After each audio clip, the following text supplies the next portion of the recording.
So now we're going to talk about how to research first and then how long your pages should be so that we can rank your website. Now, why we want to look, like why do we want to copy what's ranking and who actually ranks is because Google is already telling us what to do to rank because we can just go look at what's currently ranking. Now, for this, what we did is we searched the top 10 biggest cities in Texas to get all of this data. So, like I just said, why research competitors first? It tells you two things. How many, like which ranking factors you should be using, and how much of each of those to use. So then what we'll do is after we go figure out these two things, we'll average them out and then we'll do 5% more and we'll beat them out on every factor and we'll win. So what you need to do right now is look at who's currently ranking for the terms you want to rank. So if we searched flooring contractor Houston, Texas, these are real organic results. We can see the descriptions, the title tags, everything from these sites, and we can measure their ranking factors and how much of each that they've used so that we know what we need to do to rank on our pages. So next, how long or what's the word count on your page and what should it be? So we went and averaged all of them for you and it comes out to 1,850. So now what we want to do is we want to aim a little bit higher. So we want to we want a 2,000 word page. Now, a thin 400 word page can't beat a 2,000 word one most of the time. So we want to make sure that we cover the topic fully, and then we also want around 214 sentences on page.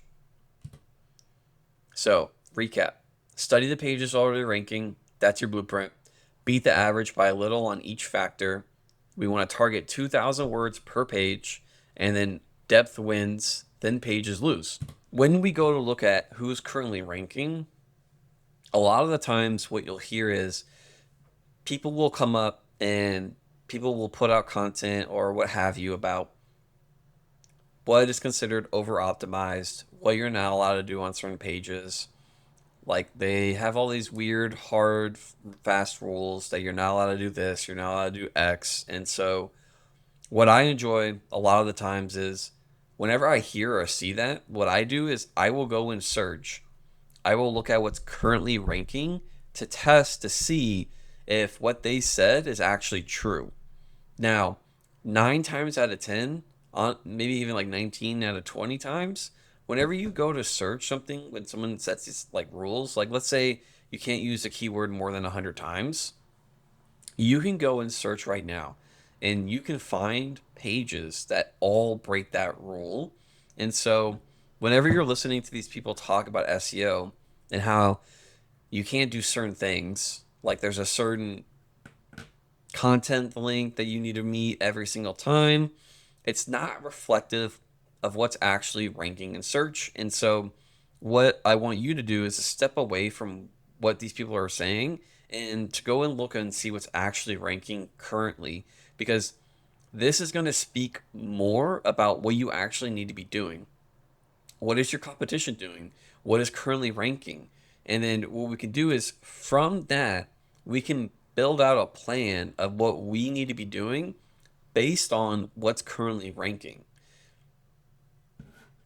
It's way more important for me. It's way more important to see what's currently ranking than to come in with my biases. Now, you can have biases after looking over dozens and dozens and dozens and dozens of different search results, right? In different locations, different business niches, because over time with those, what you'll start to see is a trend of what it takes to rank, right?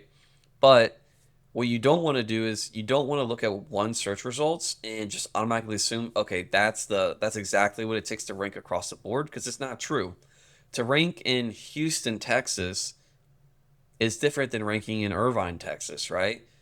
If I'm in like Irving, right, and I'm trying to rank my page and I put Houston all over my page because Houston had their pages filled with Houston words, it's not going to go well. I'm not going to rake in Irving. It just doesn't make sense. Or even like if you're in Houston and you put Dallas words on your page, it's just two different areas.